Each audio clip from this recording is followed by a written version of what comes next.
Hello, we appreciate you taking the time to join us today. Microbial Insights is delighted to have Dr. Michael Hyman, who will be presenting for us about aerobic cometabolism of contaminants and some recent research that he's been doing. So I'm really excited to see this presentation and to learn about the state of this technology and these processes.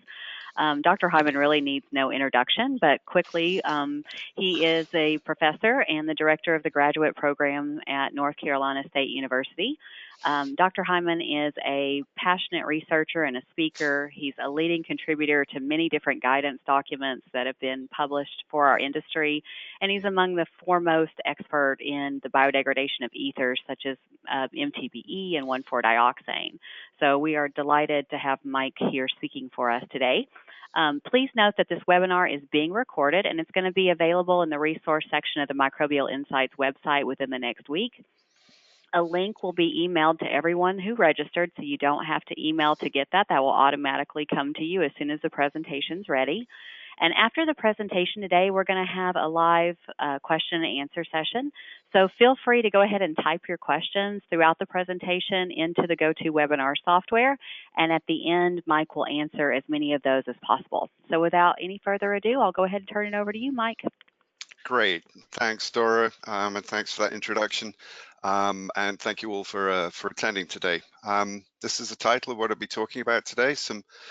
Like Dora pointed out, some of the recent research and sort of consensus opinions about the role of multiple substrates and this idea of multiple monooxygenases for the cometabolism of contaminants. This is a little bit of my personal background. As Dora said, I'm a professor of microbiology at NC State University. I got my undergraduate degrees in the UK, and then did postdocs at UC Riverside and at Oregon State. And certainly some of the research I'm going to be talking about today reflects ongoing collaborations with Lou Semprini at Oregon State University. My interests sort of fit very nicely, I think, with some of the things that MI is interested in, dealing with environmental microbiology, particularly these gas-utilizing fungi and bacteria. And some of these characters over here, these are some of the organisms that I work with. I would say that I've never met an isotopic experiment that I didn't like, so very interested in the use of stable isotope probing and compound-specific isotope analysis, and various EMDs. In particular, one I'm going to talk to you a little bit about today is this activity-based labeling. Okay, so this is an outline of what I'm going to talk about today. So start with very quickly with some definitions, my interpretation of what precision bioremediation actually is, a little overview of aerobic cometabolism for those of you who are not up to speed on that, and then highlighting what monooxygenases are and the particular role that they play in aerobic cometabolism. I'll walk you through a few examples of multiple primary substrates, and hopefully that will become a little bit clearer as we go through. And then I'm going to walk you through some preliminary data from an ESTCP project where we're looking at the cometabolism of 1,4-dioxane, some of its common contaminants, and the utilization of different primary substrates to achieve degradation of all the contaminants at that site. I'm then also going to talk a little bit about this issue of multiple monooxygenases and particularly focus on propane oxidizing bacteria and look at what the impact of these multiple monooxygenases are on various factors that you would be interested in potentially measuring either in research studies or in field studies, things ranging from the activity in proteomics through to CSIA and qPCR. And then lastly, I'm going to summarize some very interesting work that Lou Semprini has been leading, which I would give you as an example of a very precise remediation approach, and a little bit of a summary about some of the detection approaches we're using. So this is my definition of precision bioremediation. I mean, it's a term that gets spread around quite a lot, but optimized bioremediation strategy based on an understanding of contaminants, environment, and the microorganisms involved. And if you go through these various suggestions or key features there, we are trying to understand which microorganisms are present, what they can actually capable of doing, and what they're capable of doing under specific conditions. I would argue that a lot of precision bioremediation owes its name to the inclusion of various omics, such as genomics, metagenomics, proteomics, transcriptomics. These are modern tools, but they are there perhaps to supplement, not replace, some of the more classical approaches, such as using enrichment cultures, doing whole cell physiology, doing conventional activity measurements.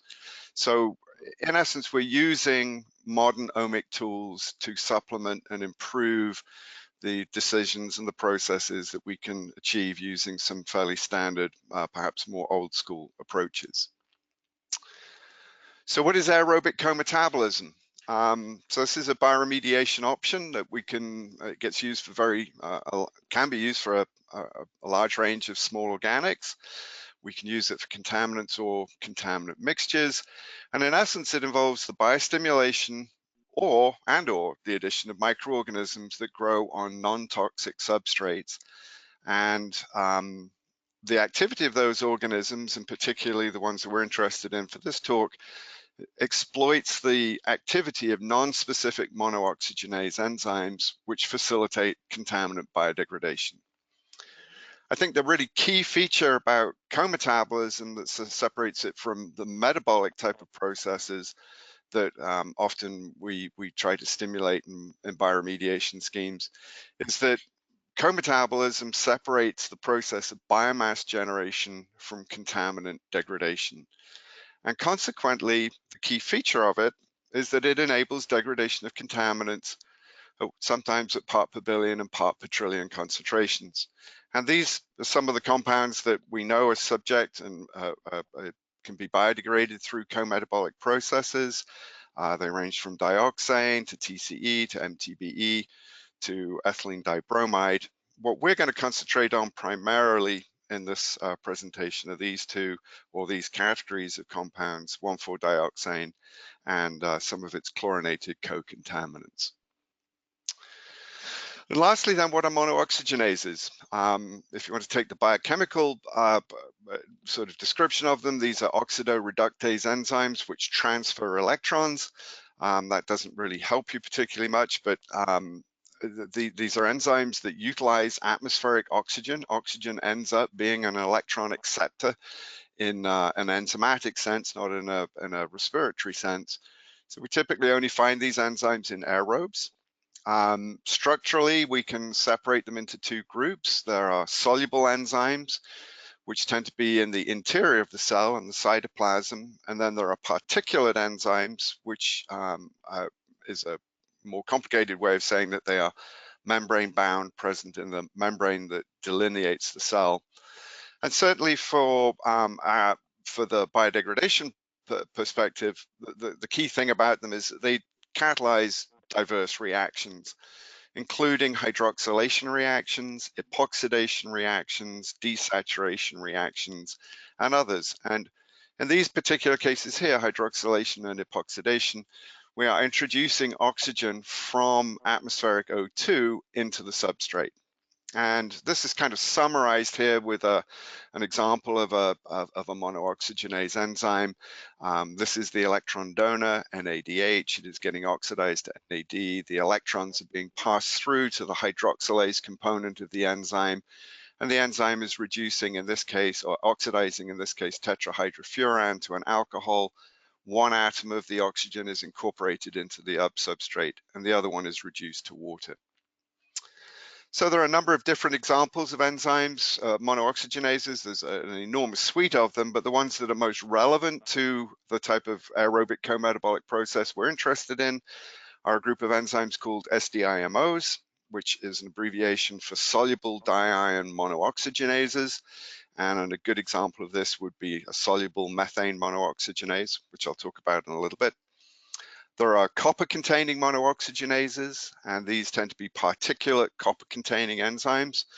And a good example of that would be the particulate form of methane monooxygenase. And then there are others, and that could be an enormous list, but ones that perhaps we're interested in are things like the alkane hydroxylase system, which are, again, particulate enzymes, but unlike the copper-containing enzymes, they have iron as a key cofactor. So let's explain to you basically how cometabolic processes work.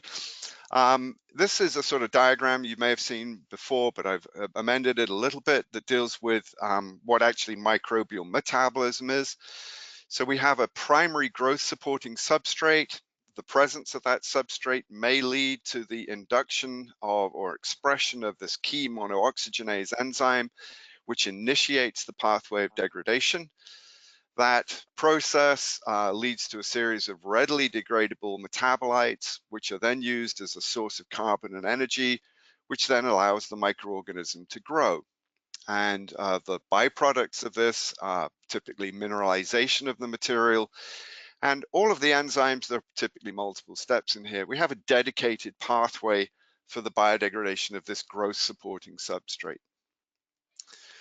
When we deal with cometabolism, we're effectively superimposing on top of that underlying metabolic pathway a process which relies much more on the fortuitous activity of the various enzymes that are expressed in the presence of this primary substrate. So we have the transformation of a non-growth supporting co-substrate, typically a contaminant of concern. That compound is biodegraded through the activity of this monooxygenase. It may produce poorly biodegradable metabolites. They may slowly get mineralized, or they may get excreted. But typically what we're looking at is an accidental pathway. You know, there is no coordinate expression of the enzymes, and consequently the organism will not grow on this compound by itself. There are a couple of features here which are of interest, perhaps, that we typically don't look at the potential for the non-growth supporting substrate to actually induce the monooxygenase, and the question about whether these organisms obtain carbon and energy is often also not clearly studied. But in general, the idea is that a cometabolic process, if the substrate here is provided by itself, does not support the growth of the active microorganism. A good example of this might be one of the seminal papers that John Wilson published many years ago, 1985, that deals with the degradation of trichloroethylene in soils which were treated with natural gas. And the idea here is that methane is a major component of natural gas, and that has led to a considerable interest in the use of methane oxidizing bacteria. And so here is the model. We've got a microorganism that grows on methane. We get methane monooxygenase, which is the enzyme which initiates the degradation of methane. This is the conventional methane oxidation pathway going through methanol, formaldehyde, formate, and eventually to CO2. This is what supports the growth of the microorganism. And then superimposed on top of that, then is the ability of this enzyme to degrade trichloroethylene, producing initially an epoxide. So we can see that oxygen from O2 being incorporated into here, and then producing a series of intermediates and final degradation products, none of which the methanotrophs can typically grow on. That interest in methane oxidation, certainly not totally exclusively in response to that study, but there is considerable interest in the ability of microorganisms to oxidize methane. And this sort of introduces the idea that there are sometimes multiple enzymes that can catalyze similar reactions and may or may not be co-expressed. So just as a little bit of clarity here, this is a crystal structure of the soluble methane monooxygenase, abbreviated to SMMO. This is a cytoplasmic iron-containing enzyme. It is counted as one of those soluble diiron monooxygenases. It seems to have limited occurrence in methanotrophs. A key issue with it is that it is typically expressed at low copper concentrations, below 1 micromolar. And certainly as far as the bioremediation processes are concerned, the interest in SMMO is that it can rapidly oxidize TCE and has a broad substrate range. In contrast, the particulate methane monooxygenase, PMMO, is a membrane-bound copper-containing enzyme of this group, the CuMMOs. It seems to be nearly universally distributed in methanotrophs and expressed with higher copper concentrations. And mechanistically, structurally, it's very different. And also from the bioremediation perspective, it oxidizes TCE more slowly than SMMO and has a narrower substrate range. So going back to that paper by John Wilson, the point that I wanted to make, or at least to introduce this idea that multiple substrates are important, I should point out that the emphasis on methane oxidation, which came from this study, is certainly well placed. But if you read the paper carefully, you will notice that what John Wilson pointed out was that the soil was exposed to natural gas. And not only was the idea to stimulate the growth of methanotrophs, but also organisms that oxidize all the other small alkanes that are present in natural gas. And this is the analysis of the gas that was used in that study, and predominantly methane, but there is also ethane, propane, butane, isobutane, and pentanes and hexanes. And certainly in the intervening years, we now recognize that each one of these substrates, or certainly many of them, can lead to the growth of microorganisms that express different monooxygenases with different contaminant degrading capabilities. And so really that first pinnacle study, that first defining study of co-metabolism in a soil environment was not done with a pure substrate, it was done with a mixed substrate. My collaborator at Oregon State University, Lou Semprini, pointed out that some of the very, very early studies that he did with butane oxidizing bacteria, in fact, I think just the original study that he did with butane oxidizing bacteria, or at least starting those studies, was done by a very, very enthusiastic graduate student. They didn't have butane in the lab, so he got his cigarette lighter out and used that as a source of butane. But if you have a look at the MSDS for a typical butane fuel, you'll find that it contains 30 to 60% butane, 10 to 30% isobutane, and 10 to 30% propane. So looking through that suite of chemicals, it's very possible that we've got the expression of butane monooxygenase expressing bacteria, which is very similar to SMMO. There are propane monooxygenases, which are expressed in the presence of propane.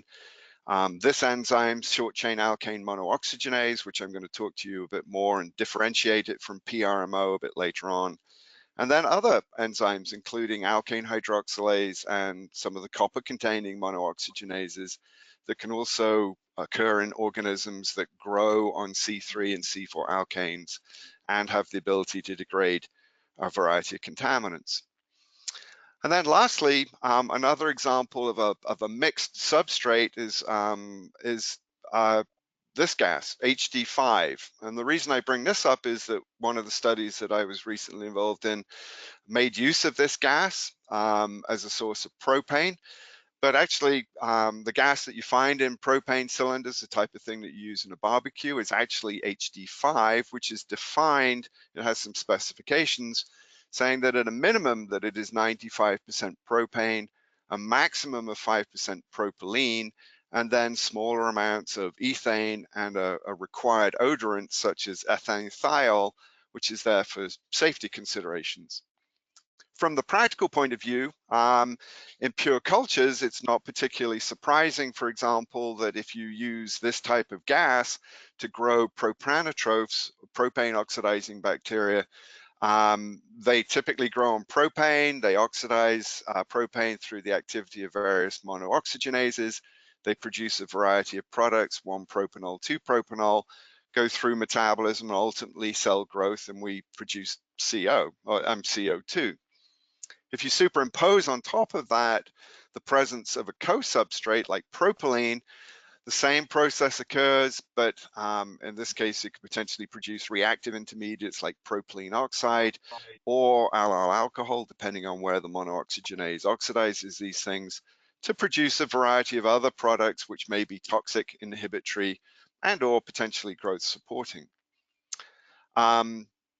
if you look at a propylene oxidizing bacterium itself, the thing that differentiates it from a propane oxidizing bacterium is that it has dedicated machinery, enzymatic capabilities of degrading that epoxide in a productive way. And then that leads to the question that even in pure culture, if you have low propylene concentrations, we know that they inhibit the activity of propane utilizing bacteria, probably through this propylene oxide production. But if you then transpose that into a mixed culture environment, such that you would find out the, in a bioremediation scheme, it's potential that you would lead to the production of or stimulation of the growth of organisms that grow both on or individually on propane and propylene. And as these involve different monooxygenases, that the presence of this additional carbon source and different carbon source could result in greater microbial diversity and monooxygenase diversity, and the ability to degrade a broader range of contaminants that you wouldn't get with pure propane alone. Okay, so that sort of gives you an idea of some of the mixed substrates that are out there. I'm just going to give you an application of how we have used some of this, particularly for the degradation of 1,4-D and some of its contaminants. 1,4-D is historically used as a stabilizer for solvents like 1,1,1-TCA.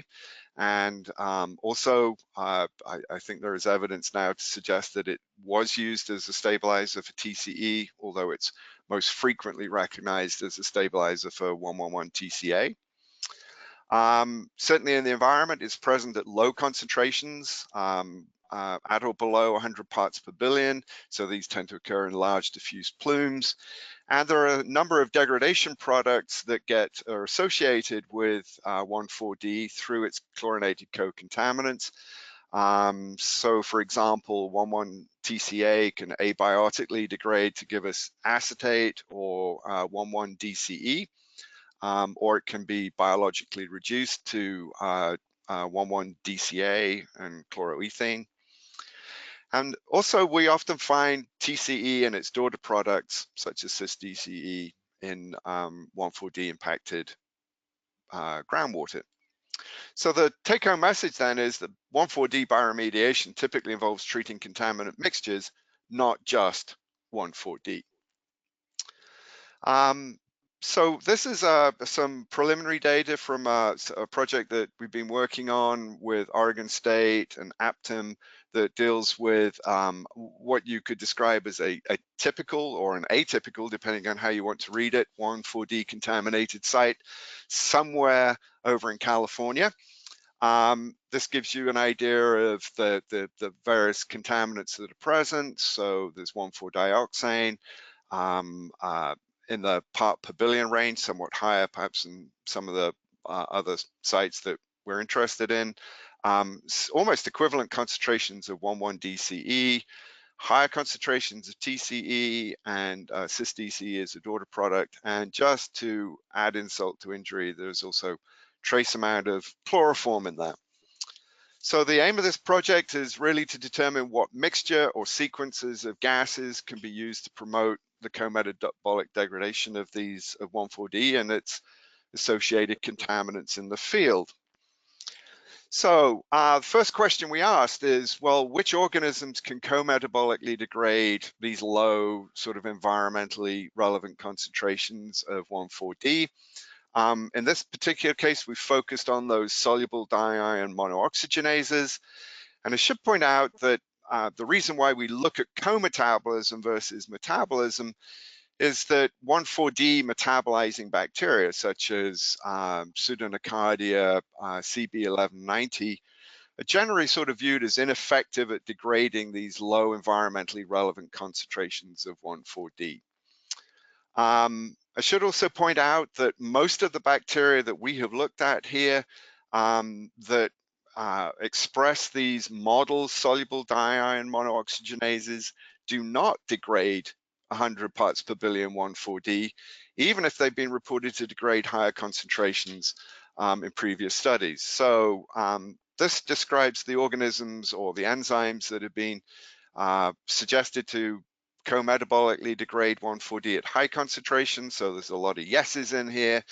When you turn around and assay these at much, much lower concentrations, environmentally relevant concentrations, there is a predominance of no's there. And the only two groups of enzymes that appear to be able to consistently degrade 1,4-D at these low concentrations are tetrahydrofuran monooxygenase. Bearing in mind this is a co-metabolic system, so this is, for example, in an organism like Pseudonocardia K1, which grows on tetrahydrofuran but not on 1,4-D. If we grow that organism up on tetrahydrofuran, we can get very, very extensive degradation of 1,4-D to below 100 parts per billion, way below that. But nobody's going to suggest that we put THF into the subsurface to stimulate 1,4-D biodegradation.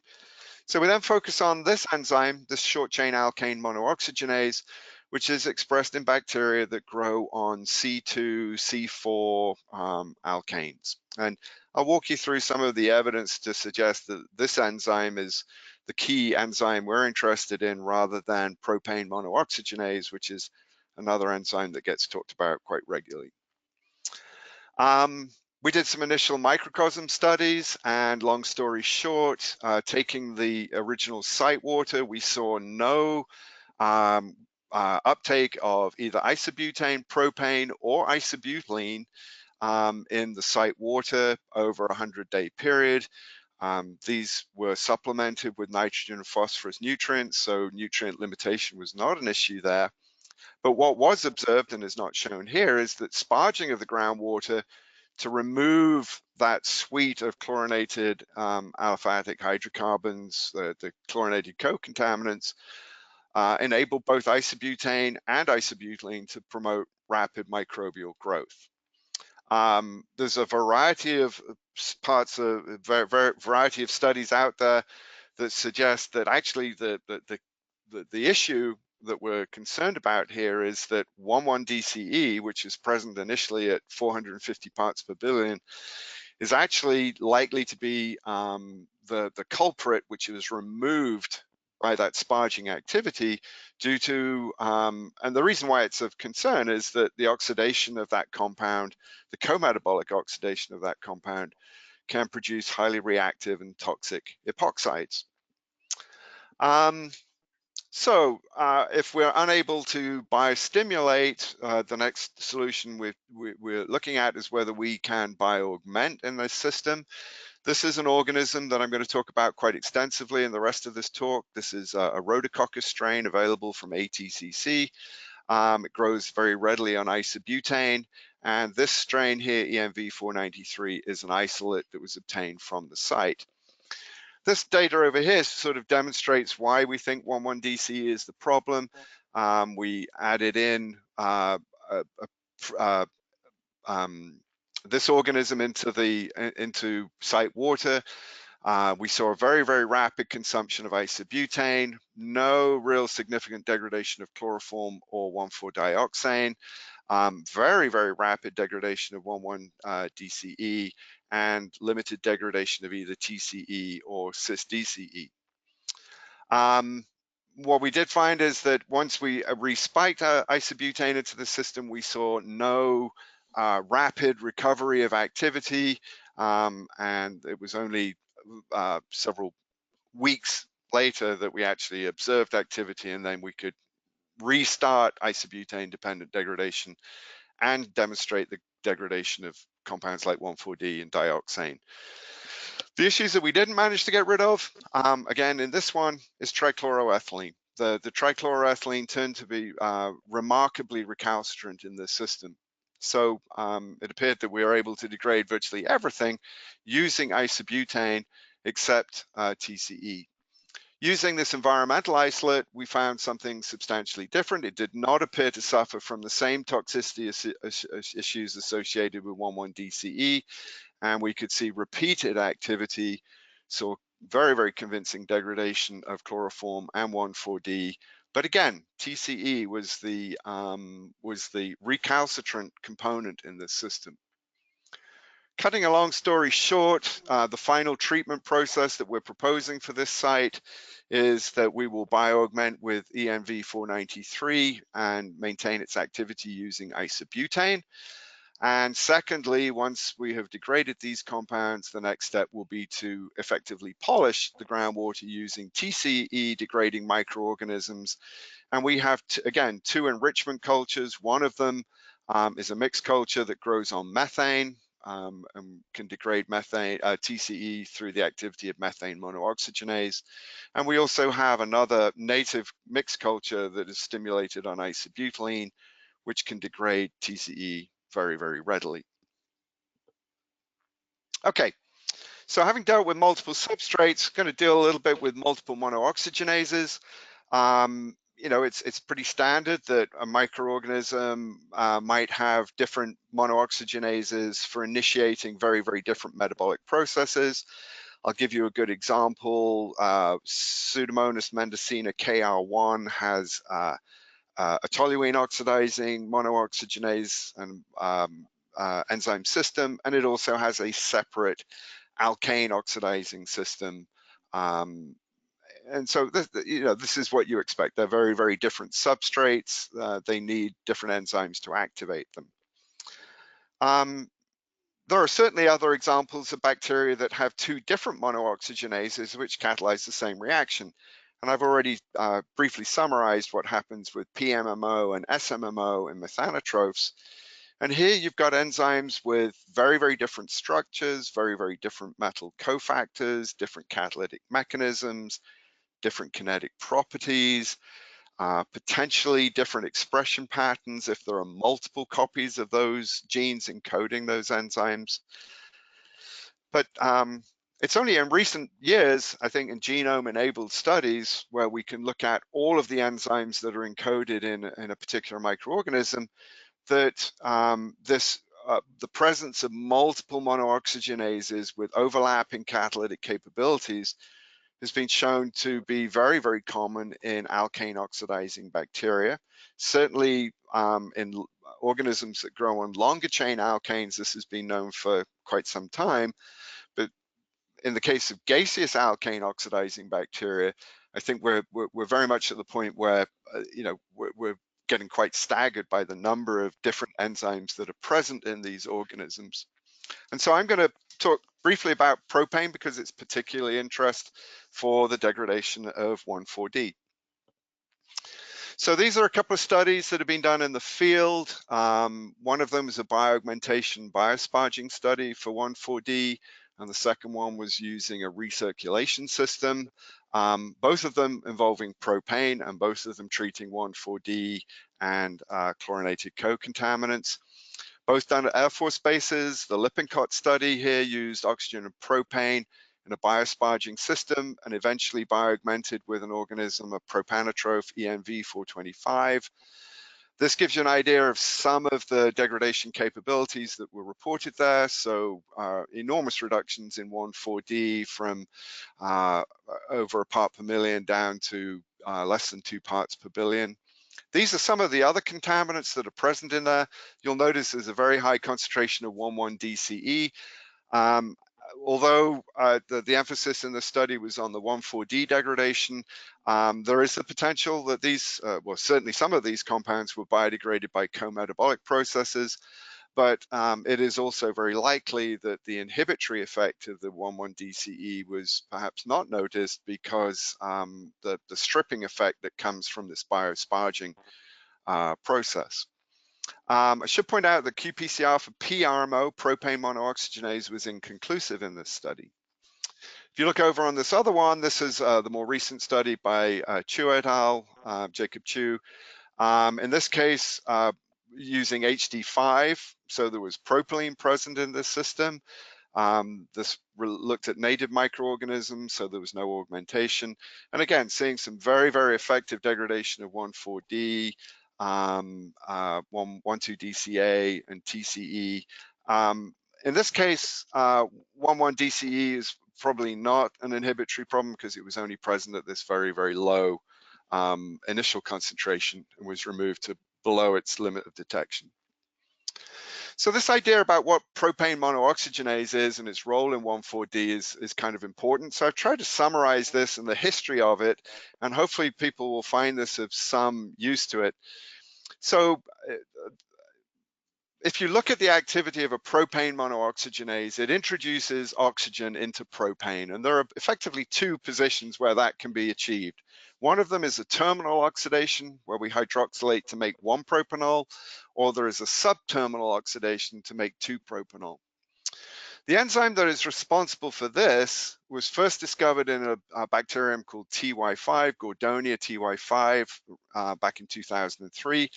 And one of the things that distinguishes the classification of these soluble diion monooxygenases is the gene order. And without going into too much detail, this is the order of the genes that are present for this particular enzyme, propane monooxygenase. We find it in quite a large number of microorganisms, but it appears to only support the growth of bacteria using propane, possibly butane, but predominantly only propane as a carbon and energy source. Even organisms that have this enzyme do not appear to grow particularly well on propane. And actually, if you look through the literature, there are really very few examples of where the degradation of contaminants can be specifically attributed to this enzyme. And the one example really is NDMA. So this is propane monooxygenase. There's a separate enzyme which was discovered by the same group a couple of years later in another microorganism, has a different gene sequence.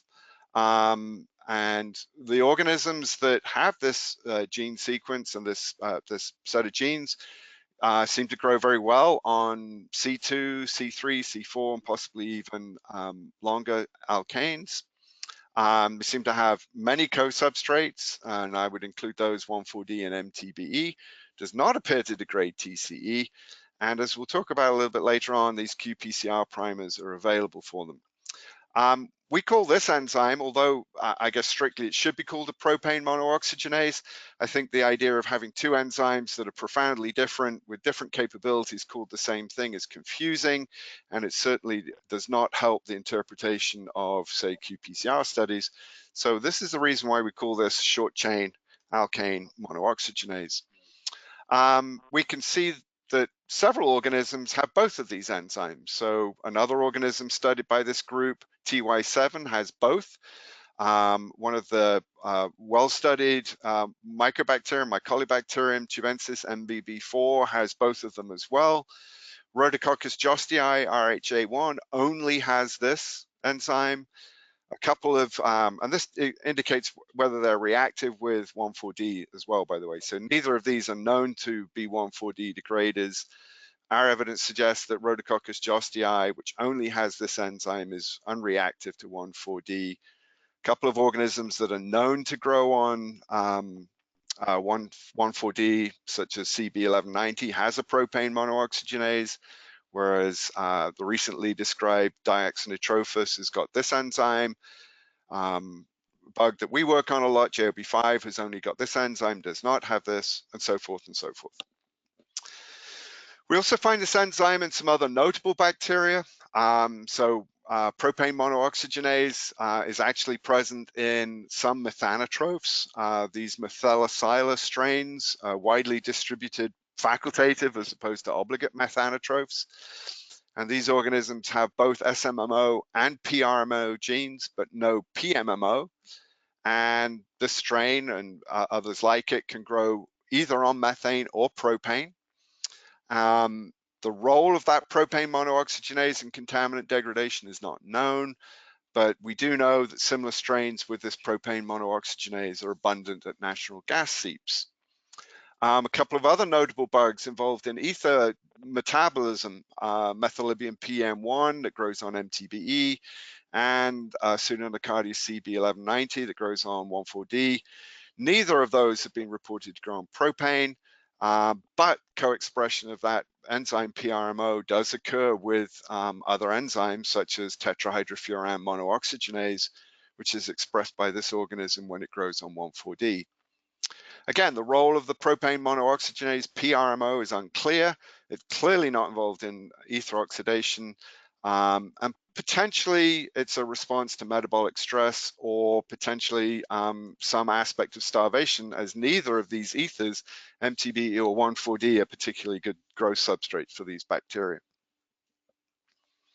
So if you look through the various genomes or some of the genomes out there, you'll find out that there's some unusual distributions of these enzymes. Here is Rhodococcus jostii, for example, RHA1. We know it only grows on propane. It will eke out a living on butane, and its genome only contains genes for PRMO. Nacardioides CF8, which was studied by Dan Arp's group at Oregon State, doesn't have either of these and only has a copper-containing monooxygenase. And as we go through these, you can see some have both SCAM and PRMO, some have all of them, some have SCAM and a copper-containing monooxygenase, and so forth. So the organism that I'm going to talk about mainly is this one, ATCC 21198, that happens to have both SCAM and PRMO in its genome. And then we're interested in, well, what is the impact of these two enzymes on the various properties of the organism? We know that it impacts protein expression. So we can conduct shotgun proteomic analyses of this. We have the annotated genome, and these are the various subunits of SCAM and various subunits of propane monooxygenase, and we're looking at the abundance of these proteins depending on which substrate the organism is grown on. As far as SCAM is concerned, whatever we grow it on, we see all of the components of the enzyme. We see the highest propane monooxygenase level in cells that are grown on propane. And we also see the lowest levels of SCAM when we grow the organism, when we look in propane grown cells. So the blue plots here. And we also see the highest SCAM levels in cells grown on isobutane, and no propane monooxygenase expressed with cells grown on ethane or butane. We have a technique that I'll talk a little bit more about called activity-based labeling, which actually detects the active monooxygenases, and the results from that study kind of mirror the shotgun proteomics. So we see no monooxygenase expression in cells grown on dextrose. This is the same over here, so we only see very small levels of protein expression in dextrose grown cells, and this represents the active site containing subunit of SCAM, and we see high levels of it in ethane, propane, normal butane, isobutane, but much lower levels in propane grown cells. We also know that depending on what you grow this organism on impacts the activity of it, the cometabolic activity versus a variety of different co-contaminants. So in this case, we've looked at the degradation rate for various substrates for cells grown on isobutane, propane, or ethane, and the color coding is consistent all the way through.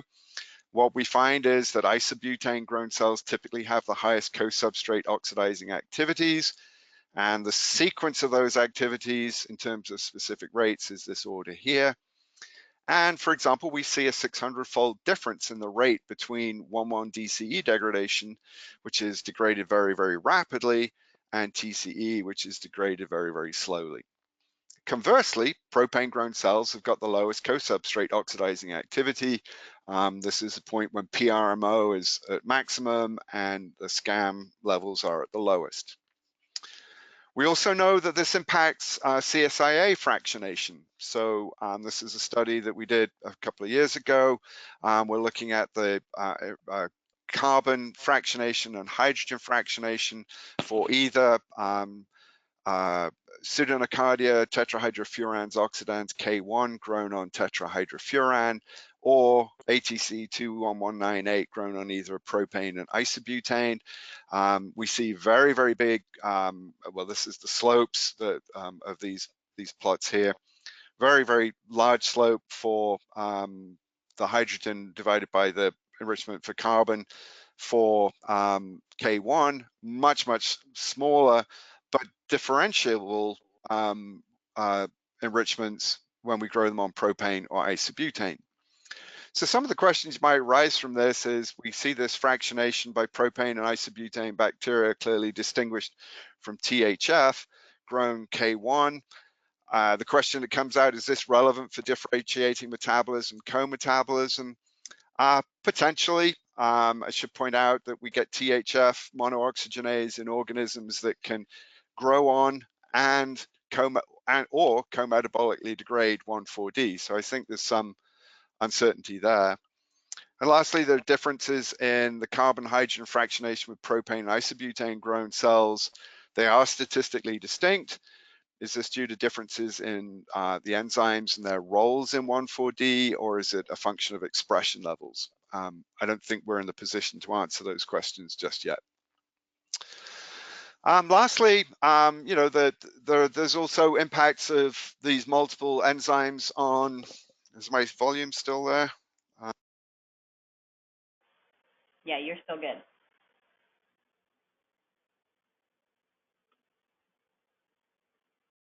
Did my volume just drop out?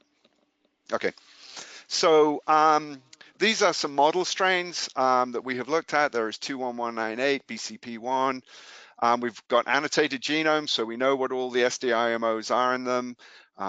We use some primers developed by Dora and MI for the alpha hydroxylase subunit. And we've assayed all the strains for degradation of 100 parts per billion 1,4-D. And so if you look at the qPCR data, this is what the genome tells us. Strain 21198's got SCAM and PRMO. These are the qPCR data. This is the ratio of the two, SCAM divided PRMO. So these are all pretty close to the predicted value. JOB5 has got SCAM but no PRMO. We get an enormous 4 orders of magnitude greater signal for SCAM primers over the PRMO primers. And the opposite is true in RHA1, which has no SCAM but PRMO. We're seeing an equally large distinction there.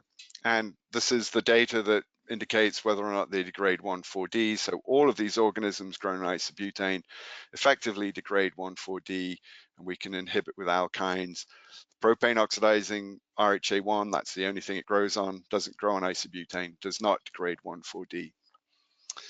These are some axenic cultures that we have grown from isobutane enrichment cultures. We don't know what the SDIMO complements are, but they all oxidize 1,4-D substantially. They're all inhibited by 1,4-D. It appears that all of the strains possess genes encoding SCAM, so we see very, very high levels of this. But there are organisms that, like strain 2A, which appears to lack PRMO, but still oxidizes 100 ppb 1,4-D. And so this is what I've highlighted here. So high levels of SCAM, low levels of PRMO, a very distinct ratio, but we still degrade 1,4-D. And then these are some uncharacterized enrichment cultures. So as opposed to pure cultures, these are mixed cultures. These are from North Carolina surface waters. We've done the same thing. We've looked at the quantification of SCAM, PRMO, looked at the ratio and the activity assay. And for the most part, this agrees with everything that I've described to you to this point, except for two of them.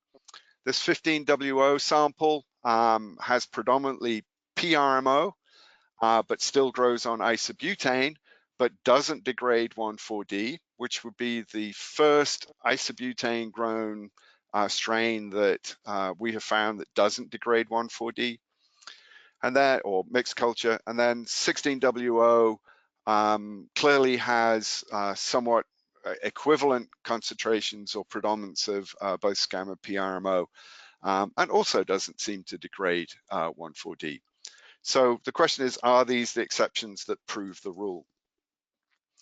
The very last stuff that I'm going to talk about in the last couple of slides deals with some interesting stuff that comes from a project that Lou and I have been working on, which sort of, I would give you an example of very precise remediation. This is the idea behind this is that what we want to be able to do is co-encapsulate specific microorganisms with what are called slow release compounds into a bead, And these organisms can then be deposited, for example, in on the surface of low permeability zones, where they can sit and co-metabolically oxidize contaminants that are being released from these, for example, clay structures, etc. This offers some kind of interesting benefits. We can use specific microorganisms with specific monooxygenases and specific co-substrate ranges. We can use individual or combined organisms. The encapsulation process is effectively a protection, kind of like a biofilm, so avoids predation, adverse environmental conditions. The slow release compound maintains the monooxygenase activity, and it's not excreted out for external organisms. Because we are not using a gas in this sense, we're using another metabolite.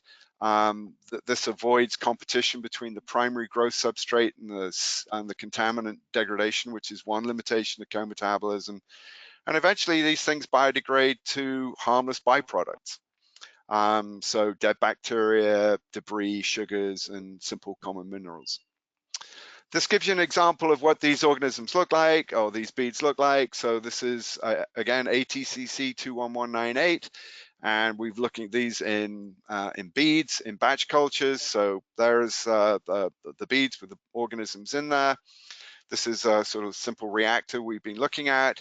This gives you some of the data. We've looked at oxygen consumption, CO2 production, and the degradation of 1,1-TCA, cis-DCE, and 1,4-D. We know that the transformation of all of these compounds is inhibited by acetylene, so we know it's a monooxygenase catalyzed reaction. And we have managed to keep these things going, or Lou's managed to keep these things going for up to 240 days without recharge of the slow release compound.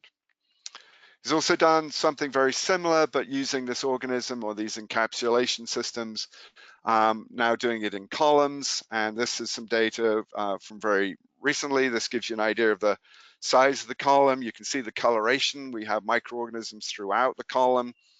In this case, it was 50 grams of beads. There's the organism, and it had 10% weight of this slow release compound. All of the compounds in this case were introduced at 250 parts per billion, and essentially we have non-detects all the way through 75 pore volumes with very, very high transformation levels for all of those compounds in this mixture. And then very lastly, I just give you a little bit of a description of this activity-based labeling that that you've seen a few examples of. This shows you, you've seen gels like this. This is a system that we developed originally for looking at ammonium monooxygenase and ammonia oxidizing bacteria. We now know that it detects most SDIMOs, copper-containing monooxygenases, and ALK-B oxygenases.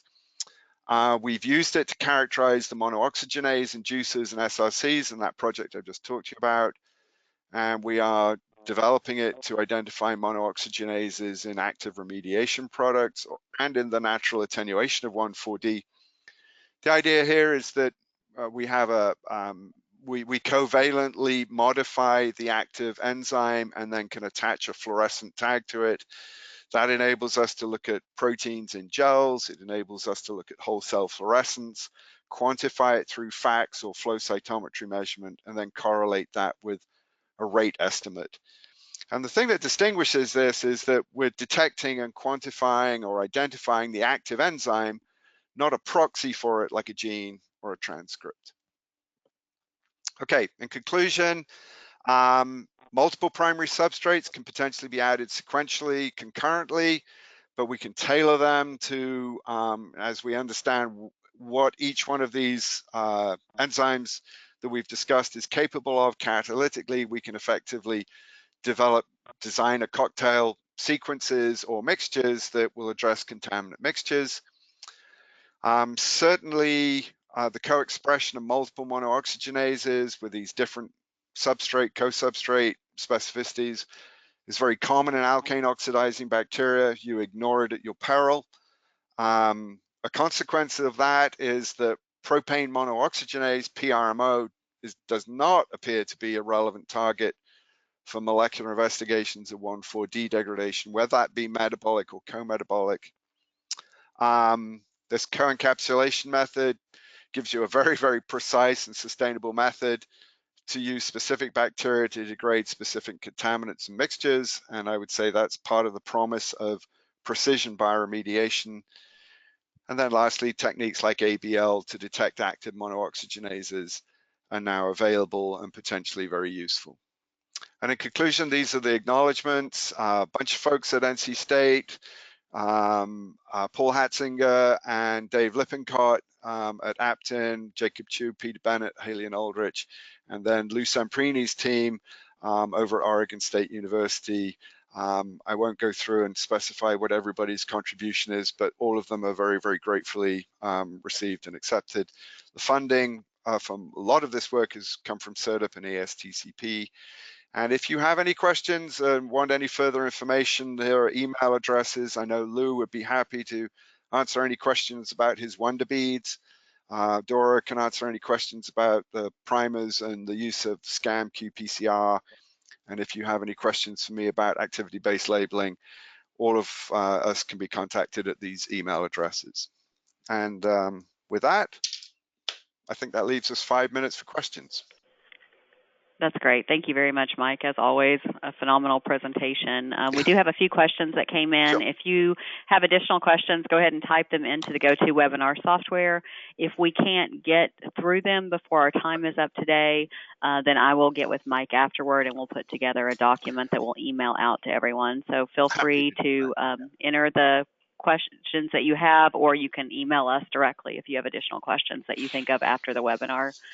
Okay, so Mike, the first question we have is, can you talk a little bit about how you would recommend that someone deals with a site that has a pretty good mixture with TCE, TCA, and 1,4-dioxane at a site? Can you talk through what you would think would be the best treatment? Well, I mean, we have had consistent success and in other studies, not necessarily described here. I mean, I don't think 1,4-D is really a problem if you recognize that we can add specific substrates, you know, and I'm assuming you're talking about relatively low concentrations of these things in the sort of realm that I've been talking about.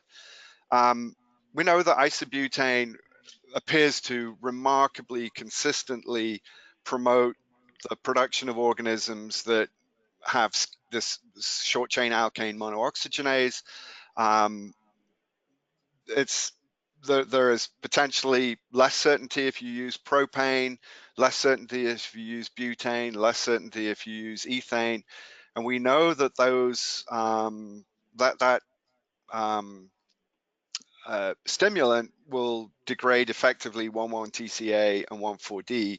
The TCE, as I think the mixed substrates part of this talk presented, is if you need to get rid of that, those organisms that are stimulated by isobutane will do it, but they will do it very, very slowly. And so you would be advised to introduce a second substrate, potentially concurrently, such as methane, which would reliably promote the degradation of TCE. That would be based on our research and growing evidence from field studies as an appropriate way to go. That sounds great. I think that makes a lot of sense. Can you talk a little bit more about the delivery of the enzymes to the subsurface through the encapsulation method? How often has this been done? Have you seen it at field scale approaches? Not yet. It has not been done at the field scale.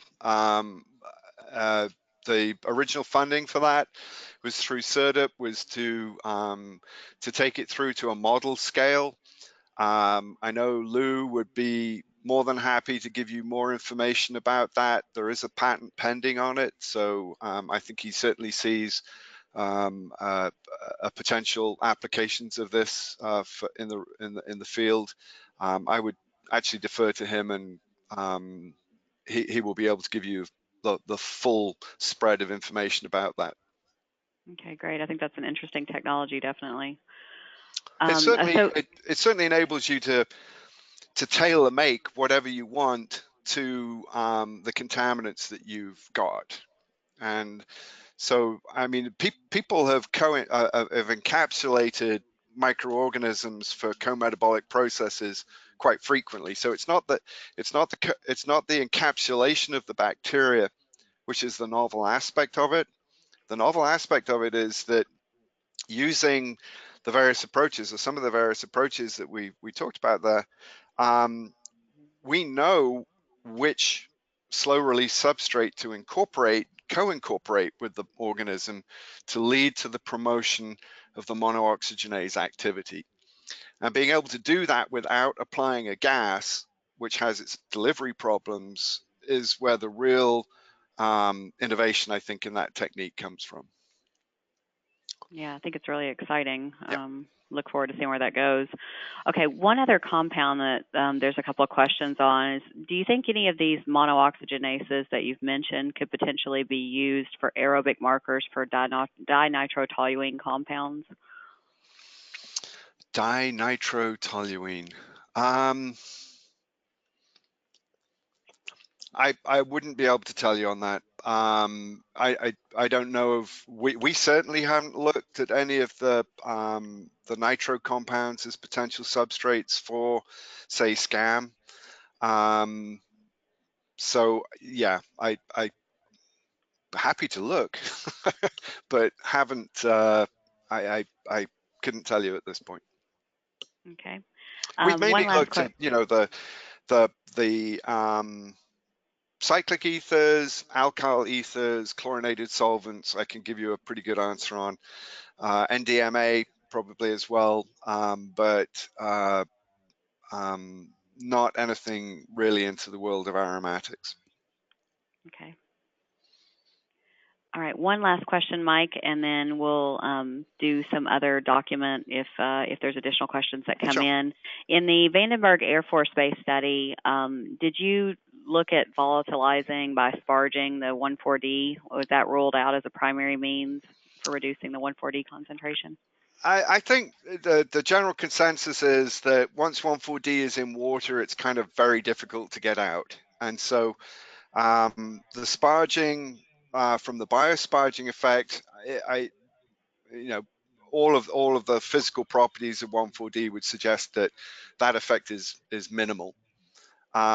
Whereas it's much more likely to be an impact on the chlorinated co-contaminants that are present in there. And I think certainly based on our experience recently with 1,1-DCE, that the high levels of 1,1-DCE that were present at that site were likely attenuated substantially by the sparging effect. I would suggest that if you have more detailed questions about that, that either Paul Hatzinger or Dave Lippincott, both at Aptim, which are up on this slide, would be great people to contact about that. But certainly they do recognize the possibility of both biodegradation, but also the stripping effect from the biosparging was what attenuated a lot of those chlorinated compounds there, but not 1,4-D. If we could sparge out 1,4-D, everyone would be happy, but I don't think we can. All right. Okay, will you bear with me for one more question? Sure. Sorry, there was another one that came in that I think could be really valuable for the audience to hear before we go today. Can you talk a little bit about the advantage of encapsulating these enzymes over traditional bioaugmentation methods? We're not encapsulating the enzyme, we're encapsulating the organism. So I hope that was clear. I think some of the advantages that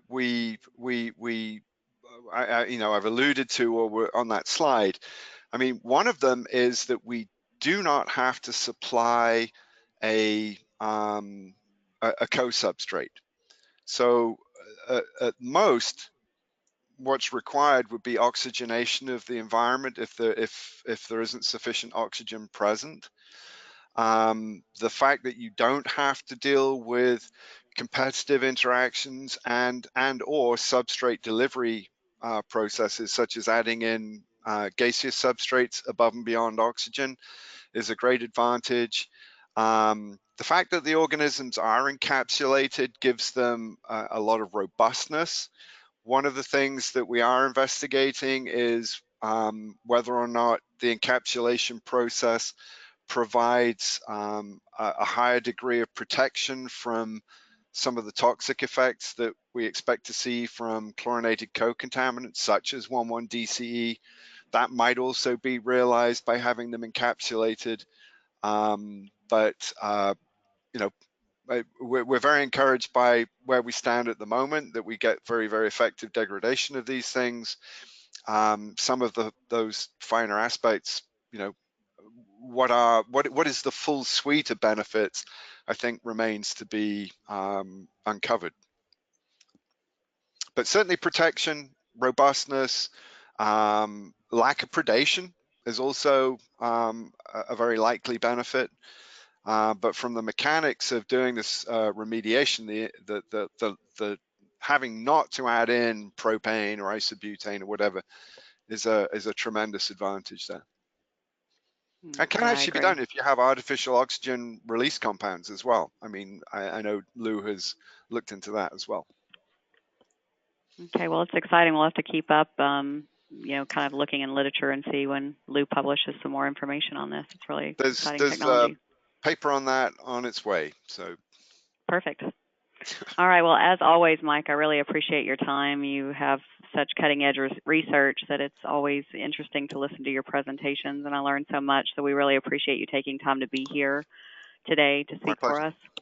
And thank you, everyone, for joining us. As always, the recording for this presentation will be on the MI website within the next week, and you'll get a link to the recording. If you have additional questions, Mike is great to always answer those. You can send them to me or to Mike, and we'll be happy to get back with you and help you with anything that you have on your project. So thank you again, Mike, and thank you, everyone, for joining us today, and I hope you have a happy holiday season. Yep, likewise. Thank you very much. All right. Thank you. Bye-bye. Okay.